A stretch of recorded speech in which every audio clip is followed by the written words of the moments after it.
Buenas noches, bienvenidos a Observatorio Cotidiano en la Cultura. Yo soy Pacho. Bienvenida, Valerie. Buenas noches, bienvenidos a todos. Pues hoy estamos conmemorando el 45 aniversario del Festival de Rock y Ruedas de Avándaro. Y tenemos a dos grandes investigadores como invitados, pero para entrar en materia vamos a ver un video.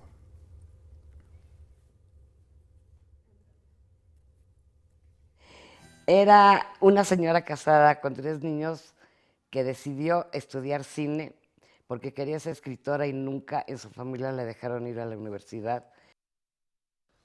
Entonces, estando en la escuela de cine, uno de mis maestros era Jorge Fons y conmigo estudiaba también Luis Carrión. Fui con ellos, dijeron vamos a ir a filmar como el Woodstock de México y ¿quieres venir con nosotros? Pues sí, yo fui con mi cámara, con rollos, de casualidad unos de color, de casualidad unos blanco y negro.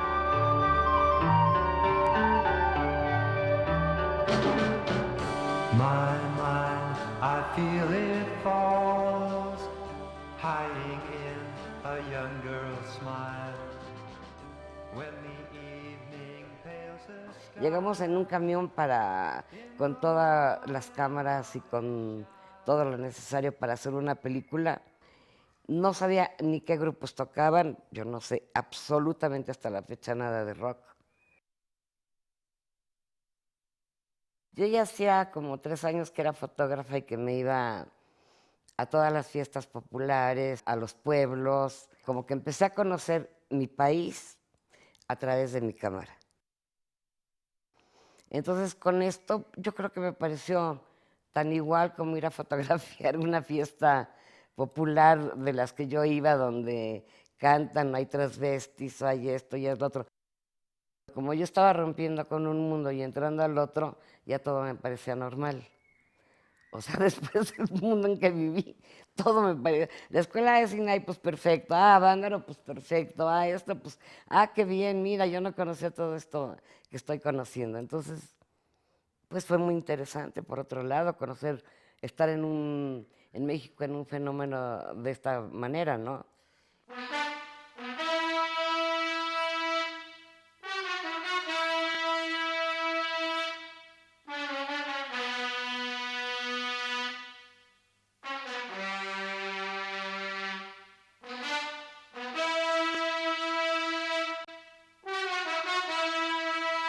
De repente sí me acuerdo que me llamó la atención la mujer que traía a su hijito. Hay una mujer que traía a su hijito, que me imagino que es norteamericana porque es muy rubia, y también cómo acuesta a su bebé en la canastita. Y sí había droga. Entonces yo decía, qué raro que venga con su bebé. Entonces había muchos contrastes, ¿no?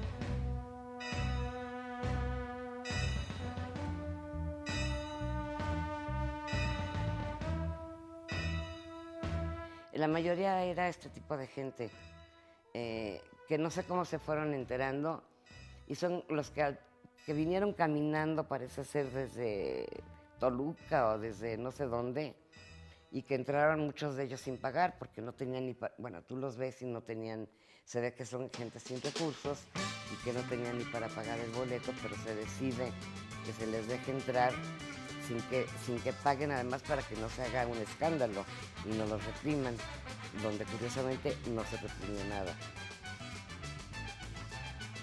Hay pocas veces que tomo las multitudes, es como que más bien me centro en personajes, según veo ahora en mis contactos, ¿no?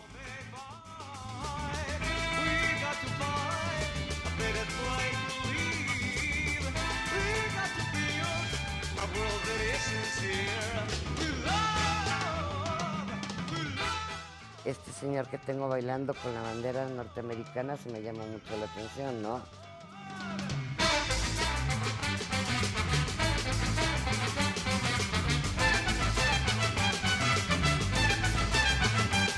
Now leave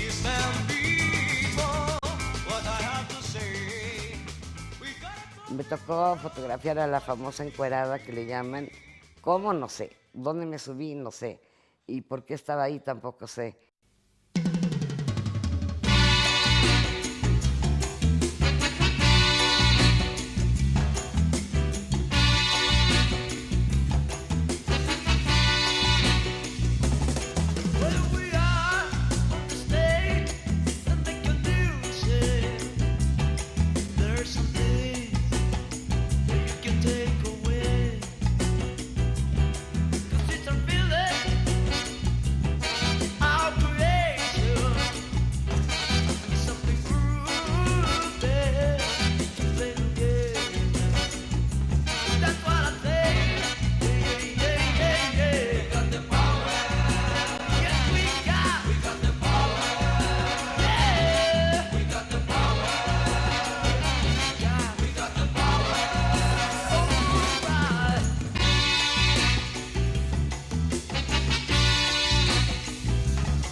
No conozco nada de rock.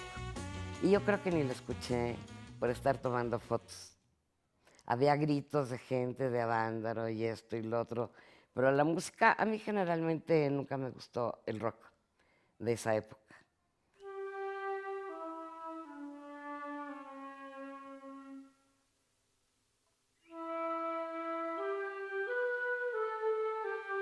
Ahora descubrí en estas de blanco y negro unos en el río bañándose. Yo te juro que ni me acuerdo de eso. Lo que pasa es que están un poco de lejos. Yo nunca uso telefoto. O sea que todas estas fotos las tomé de cerca. Nunca me ha gustado usar ni flash ni telefoto.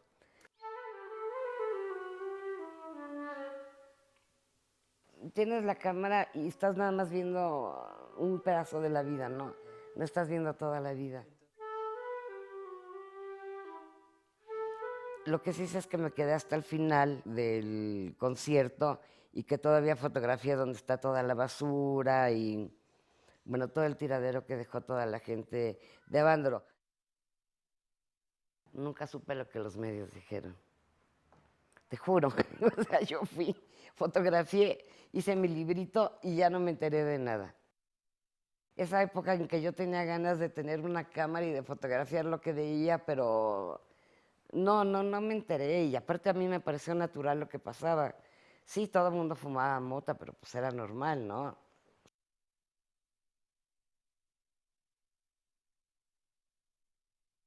Fue mi primer libro y se hizo así en 3 días, ¿eh?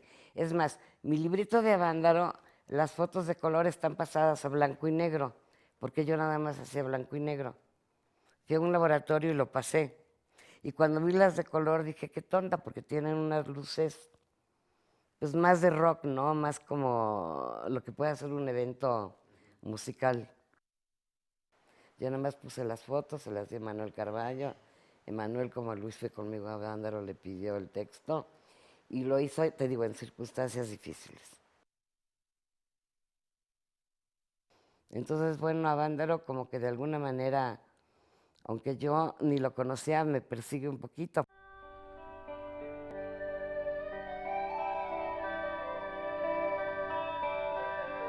Yo observé, tomé fotos y punto.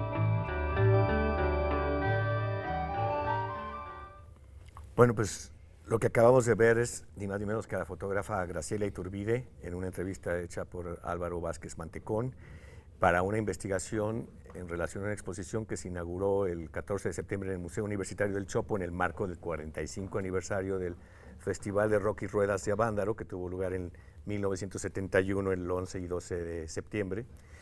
Y bueno, uno de nuestros invitados es precisamente Álvaro Vázquez Mantecón, curador de la exposición. Es historiador por la Universidad Nacional Autónoma de México, PUMA.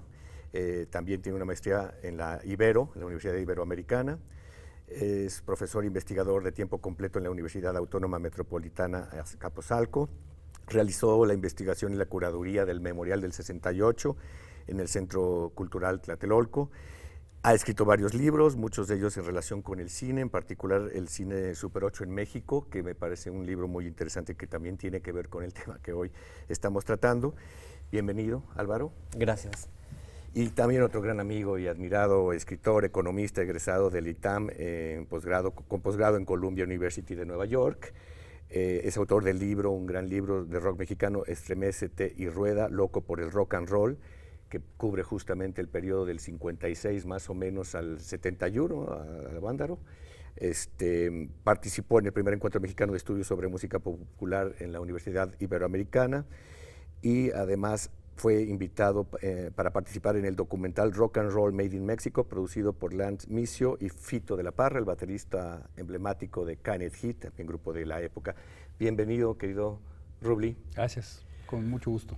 Pues bueno, Federico, además también que lo que acabamos de ver es parte de una investigación con nuevo pietaje de archivos fílmicos que realizaste, Álvaro, para la exposición. Federico, a su vez, así como escribió este libro de Estremécete y Rueda, está actualizando la investigación en el periodo de Avándaro con también una incursión en archivos muy importantes que te ha llevado a plantear dos hipótesis centrales, además de que es una crónica y un testimonio delicioso. Gracias, claro que sí. Antes de que nos cuenten respectivamente su experiencia en estas investigaciones, nos vamos a un corte.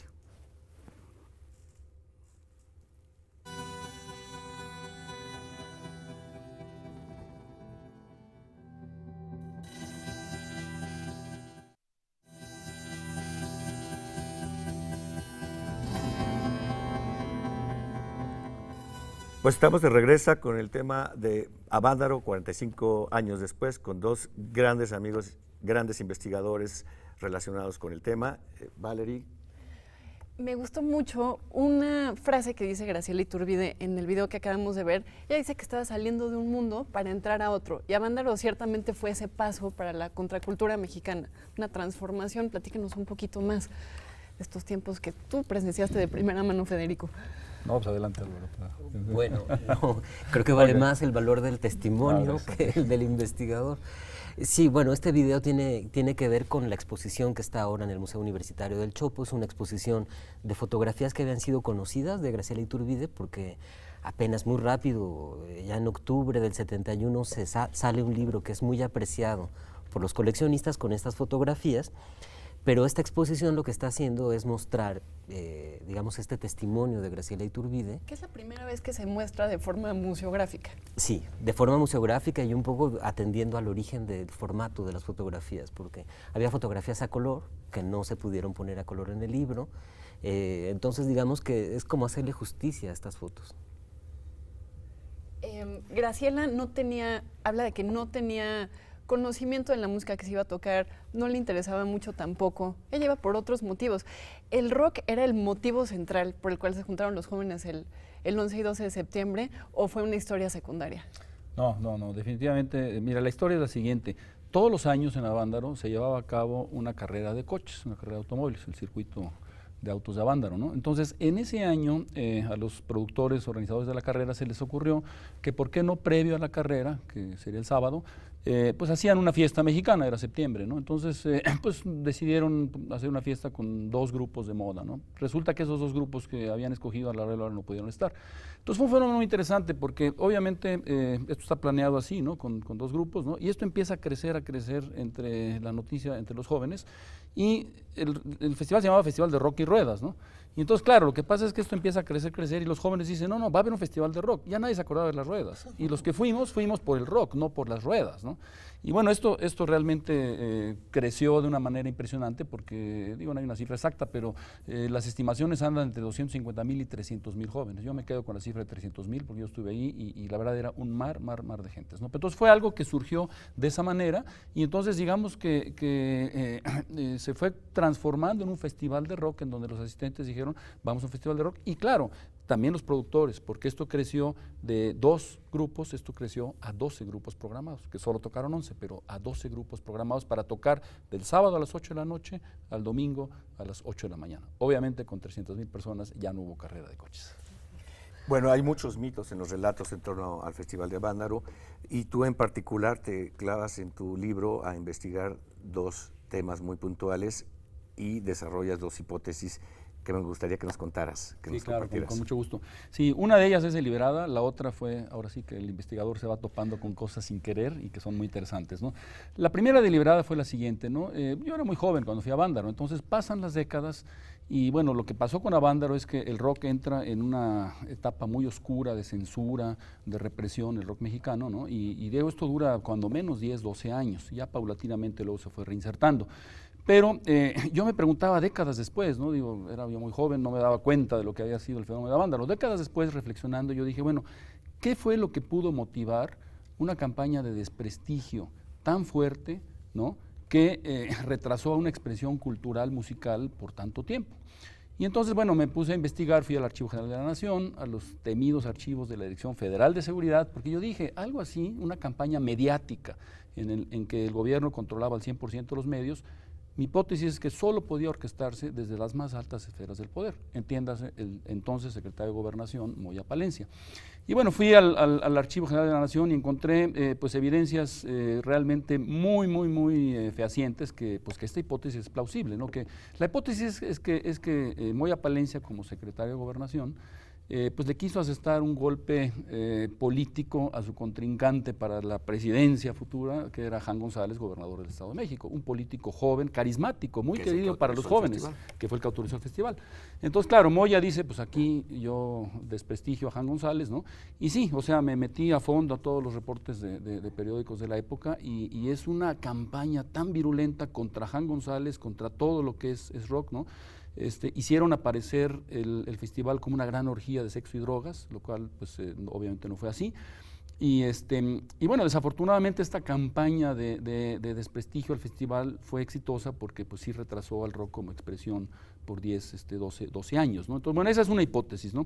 Y la otra que me topé, ahora sí que de coincidencia, escarbando ahí en los archivos de la Dirección Federal de Seguridad, está el episodio de la famosa encuerada de Avándaro, ¿no?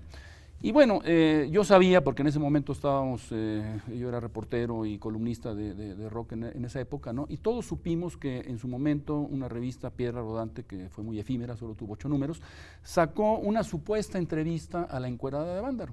Pero nosotros que estábamos en el medio sabíamos que fue una fabricación del editor, de Manuel Aceves, ¿no?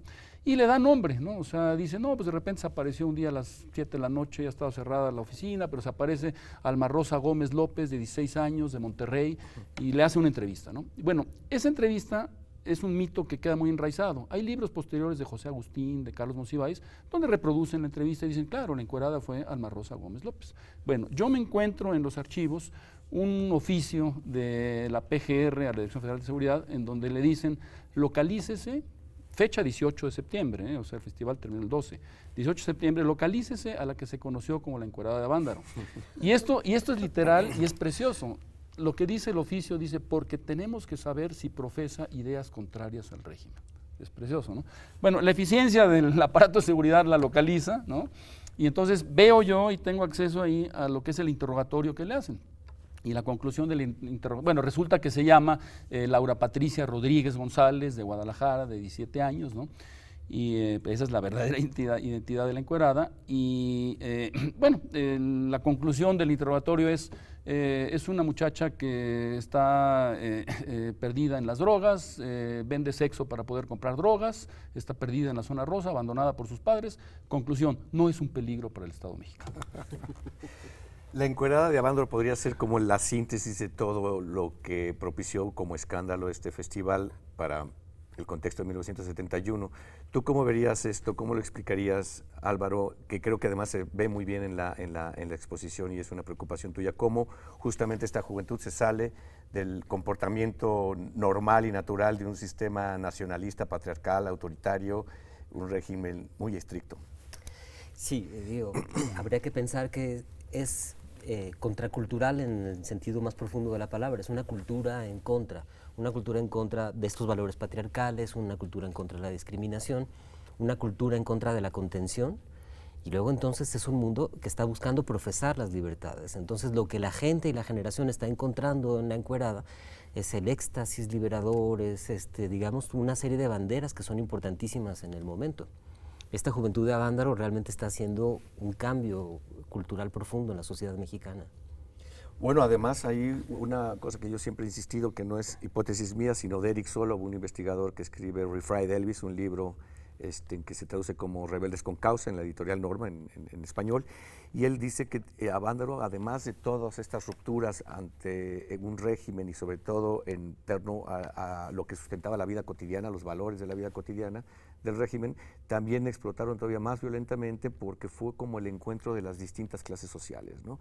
Esto lo menciono porque se ven en las fotos que están en la exposición, se ve en el video que acabamos de ver y se ve también muy bien en tu relato, que insisto, me parece muy bien escrito en primera persona, con toda la emoción del momento, donde tú relatas de repente estar repartiendo con hippies de la Ibero o del Colegio Americano y de repente con chavos procedentes de otros barrios, incluso incluso describe las distintas drogas probables, ¿no? Incluido el chemo, ¿no? Digámoslo así.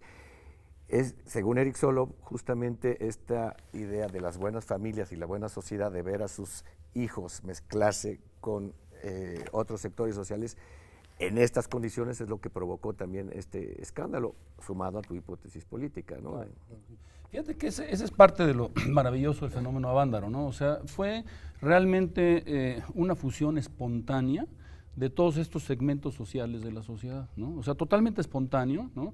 Digo, yo lo viví, fue una hermandad impresionante, ¿no? O sea, no importaba la clase social de la que estuviera ahí presente, todo se compartía, ¿no? Oye, pues aquí tengo una lata de sardinas, tómala, hoy aquí tenemos un ron, vamos a compartir el ron, o sea, todo, no importaba quién era quién, ¿no? Y había realmente esa hermandad, porque lo que unificó sí fue el rock, ¿no? O sea, lo impresionante fue que sí unificó el rock y, como dice correctamente Álvaro, fue también parte de la contracultura que se estaba viviendo en ese momento, ¿no? Y fue un destape que se vio, o sea, una oportunidad que había, ¿no? Para poder hacer eso. Ahora, no hay que dejar de lado también el fenómeno musical, porque también venía gestándose desde 2 años antes el primer movimiento de rock original propio en México, lo que se conoció como la onda chicana. Y fue un apogeo impresionante, empezó por el 69, muchos grupos que llegaron de Tijuana, también del DF, de Jalisco, ¿no? Y empezaron a producir rock original, ¿no? En inglés, porque en ese momento se tenía el prejuicio que el rock internacional, el idioma del rock internacional pues era el inglés.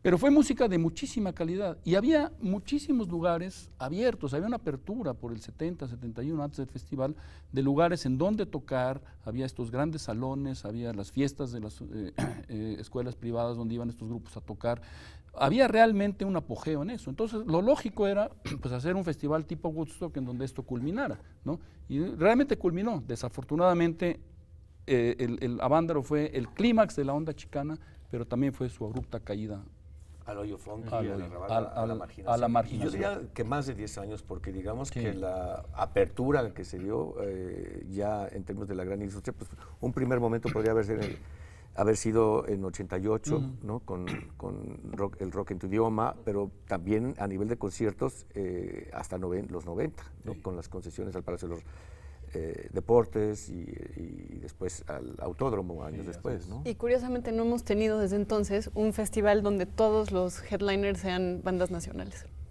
Es cierto. ¿Alguna conclusión que quieran compartirnos, Álvaro?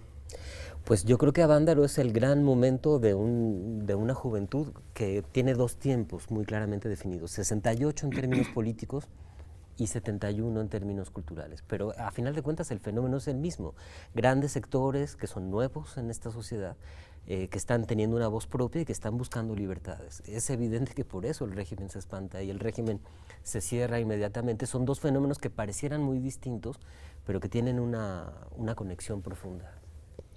Federico, una breve...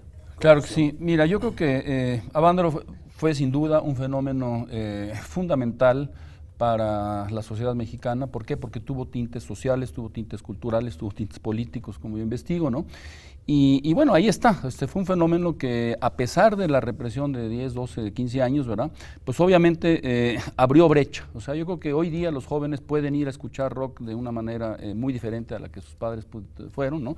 Pero fue gracias a que toda esta generación, después de Avándaro, luchó por todo ese periodo de represión, ¿no? En la marginalidad, como bien dices, ¿no?